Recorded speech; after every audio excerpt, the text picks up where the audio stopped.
This is fun. This is my fourth Startupfest, third in person, once strangely done remotely.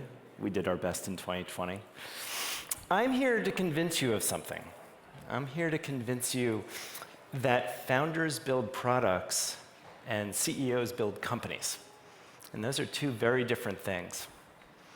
And that it's incumbent upon the aspiring unicorn founder to learn, to get some training. But before I do all that, why the hell should you listen to me? I started my career in the casino industry. You should definitely trust me. First, I was in Atlantic City till about 1996 when I got out of undergrad and I moved to Las Vegas. For those of you who are quickly trying to do math on how old I am, please fucking stop it. I spent nearly a decade in Las Vegas and had a lot of fun. I ended up running a $1 billion business segment for a large public company. Then I was a private equity CEO for a company of a few thousand employees and about $150 million in revenue. But eventually, I found that living in Las Vegas was inconsistent with being a mature, responsible adult. Imagine that. So I moved to the Bay Area, and it's hard to breathe in Silicon Valley air without eventually wanting to do a startup, so I did. So from 2007 to 2014, I did two. I did them back to back. The first one did well enough. We raised a couple of rounds of venture. We got the business off the ground. We had impressive customers, and we sold the business, and I made like $7 in a bag of potato chips. But I was in love with startup life. So some combination of masochism and hedonism, I jumped in and did another one immediately. This time I took over someone else's. So I was the first president for what was a young fintech company, 30 employees, a couple $100,000 in revenue when I got there. I grew it to its first $20 million in revenue, and a few years after I left, the company got acquired by SAP for just under $1 billion. I tell you all of that because what I left with was all of those different stops ended up having me be obsessed by a question, and that is, all good companies seem to be run the same way. Company building always seems to be the same. Well, how do you get good at that? So with that as our intro, I have some questions for the audience.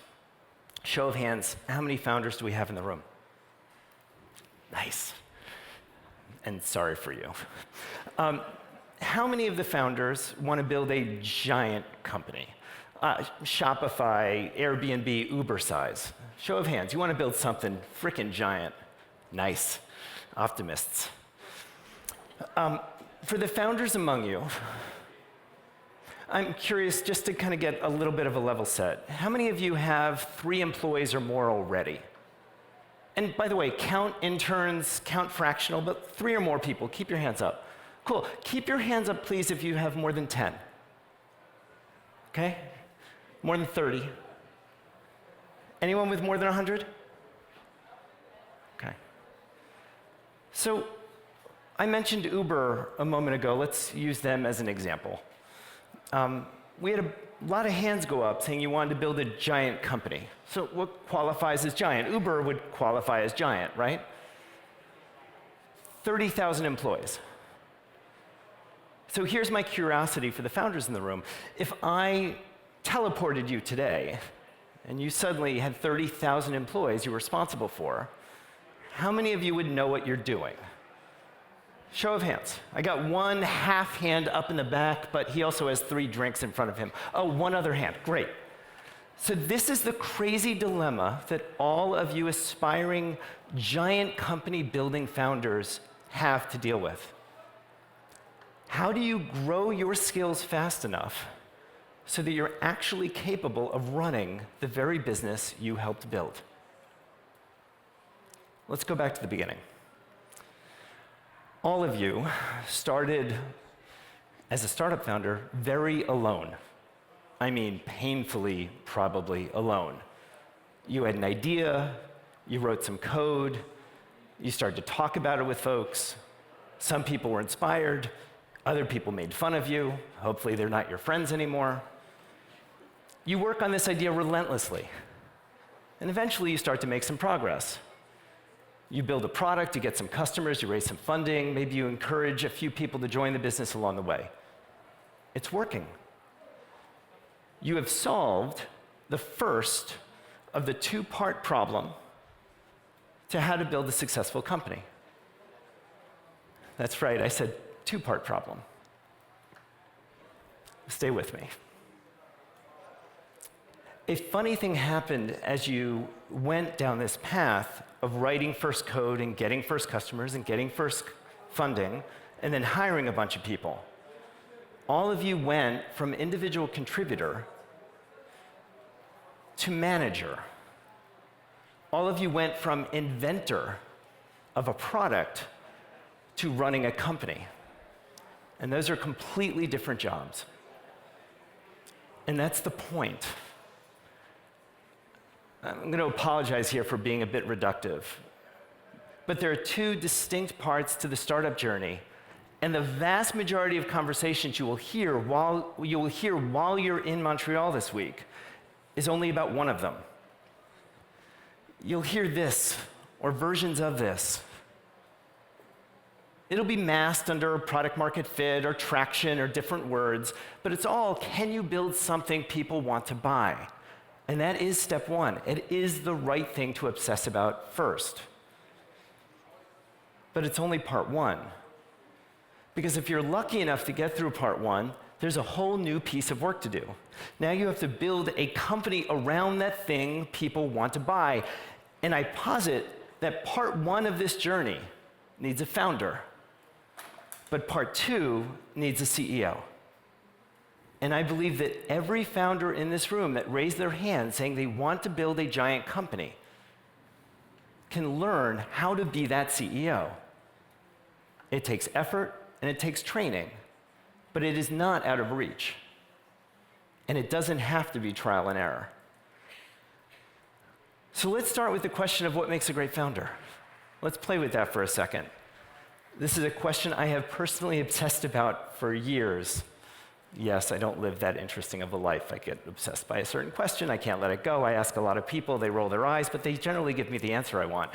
I'm here to tell you that investors all around the world answer the question of what makes a great founder the same way. They all say words that mean four things: tenacity, grit, courage, and insight. I don't care where the investor is. I've had this conversation hundreds of times. They all say the same thing. What they mean to say when they throw out these words is what they're looking for in a founder is someone who's brave enough and clever enough to do something different and persistent enough to see it all the way through. Okay, so now I would ask those same investors, and shit, I have, well, what makes a great CEO? And they don't use any of those words. None of them, they're all gone. Like, we didn't even have the conversation, that's how gone they are. Instead, they talk about skills. A great CEO knows how to set goals, how to build a financial plan and have that financial plan get educated across the business. They know how to build communication loops, so everyone who knows things knows it when they need to and how they need to and where they need to.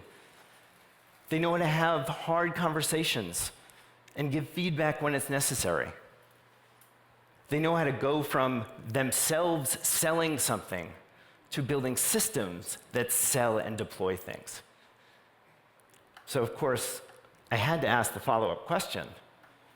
Okay, we agree. A founder is a set of things, a CEO is a different set of things, but we want the same human to go from one to the other. How does a startup founder learn how to be a CEO while doing the job? And I get blank fucking stares.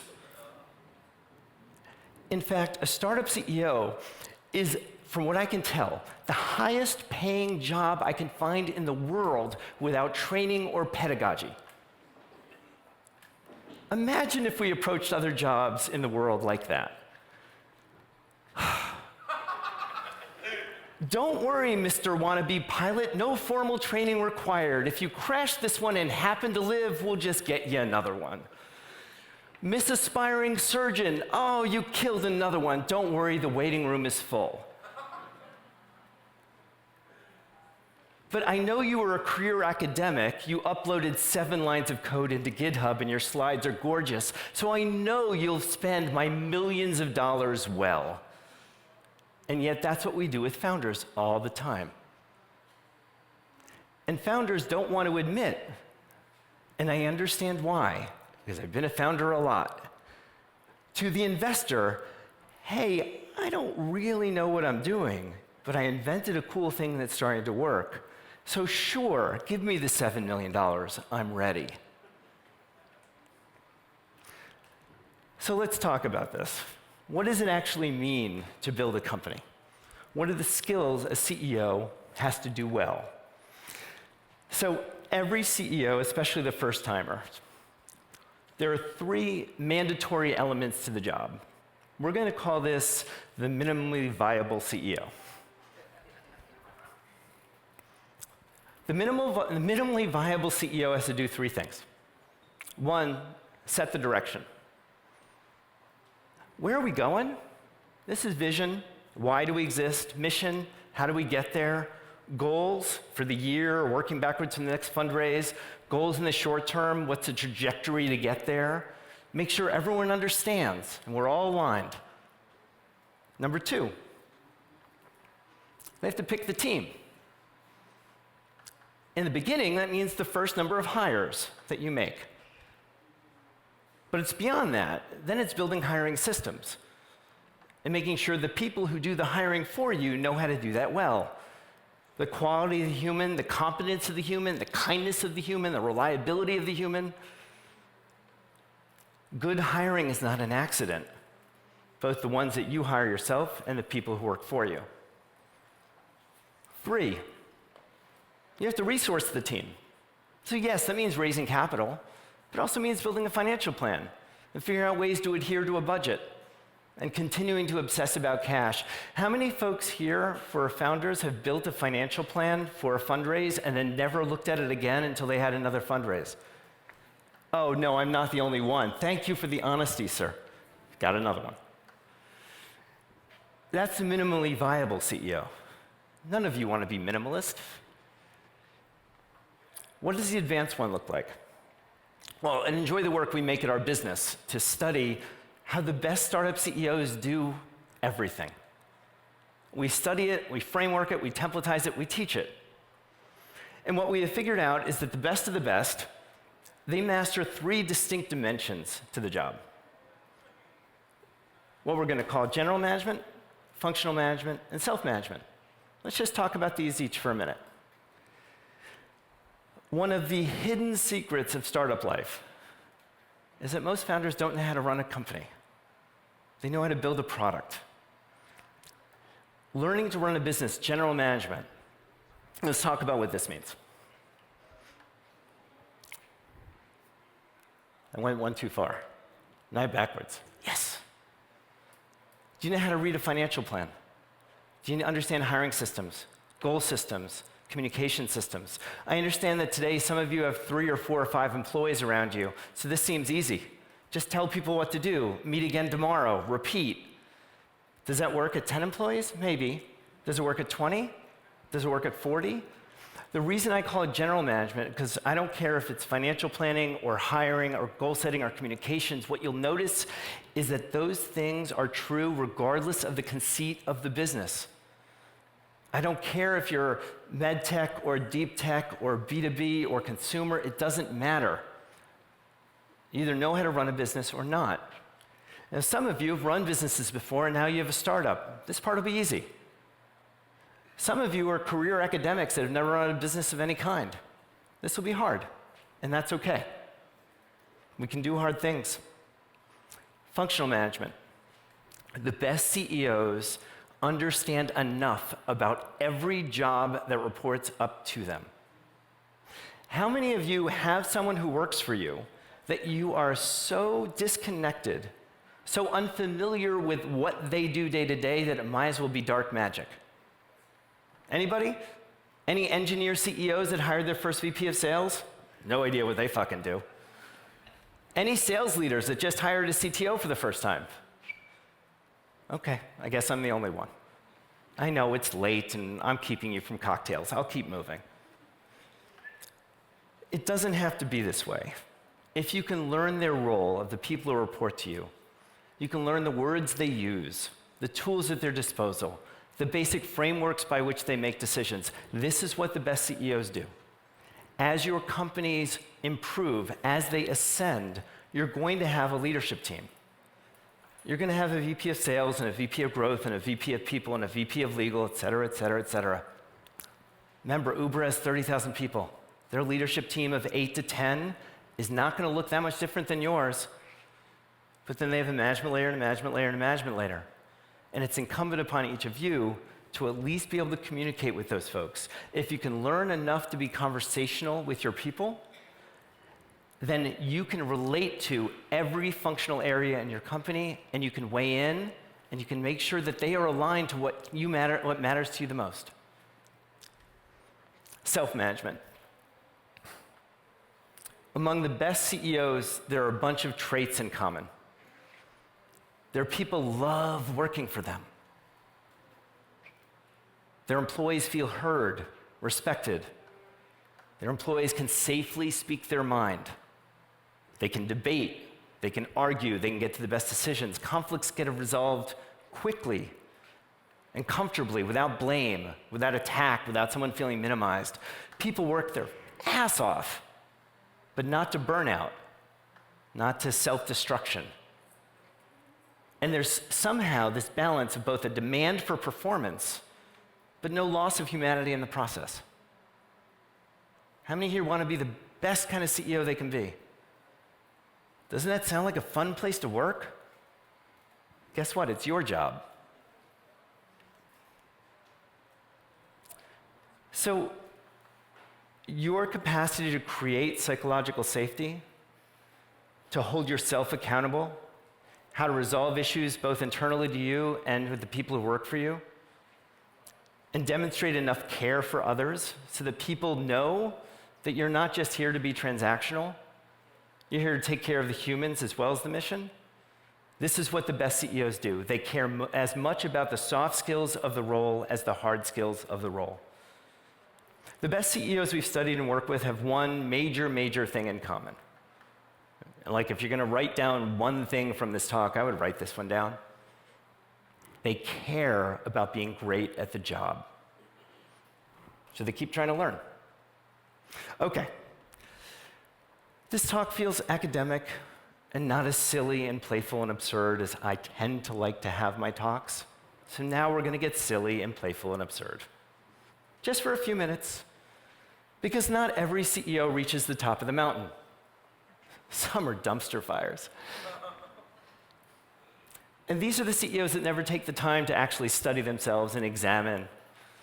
But we've studied hundreds of these folks. And there are some failure modes, there are some CEO archetypes that we see over and over and over again. If any of these subsequent slides of the worst kind of CEOs that we meet, if any of them hit a little close to home, like, talking about me. I'm here with 3 of my partners, Josh Brewer, Kristen Hamilton, Leslie Ross. Find one of us, we can help, and we can do it privately. No one needs to know. First one, the robot CEO. Work is for work. Emotions are at home. Feelings have no place in the workplace. Everyone should leave their passions, their emotions, their complaints, their differences at home. Don't bring them here. At work, we just work. The robot CEO doesn't understand a very simple formula. And it's one I would encourage all of you to remember. Emotions are messy. Humans have emotions. Startups have humans. Startups are messy. There is no leaving emotions at home. Even trying to pretend that you can leads to a culture that will not feel safe, that will not feel real. Instead of working for you, for your startup from a place of utter passion, they'll just see it as another job. They'll see it as another transaction. And the moment they see higher expected value with a different company, they will leave. The pleaser CEO. This one is a puppy. They tell everyone what they want to hear. They avoid any kind of hard conversation. Difficult decisions that might upset someone, my sister calls it the praying ostrich, head in the sand, whoever your God is hopefully listening. This is the CEO who confuses nice with kindness. This is the CEO who runs from conflict despite the fact that startups are chock full of conflict. Pleaser CEOs don't last long. People get frustrated, collaboration stops, decisions don't happen, and eventually good people quit until that CEO gets fired or the company just goes under. Next, any perfectionists in the room? Thank you, thank you, thank you. This is what happens when the person in charge hates ever being wrong. They try and be perfect. And as a startup, that's just impossible.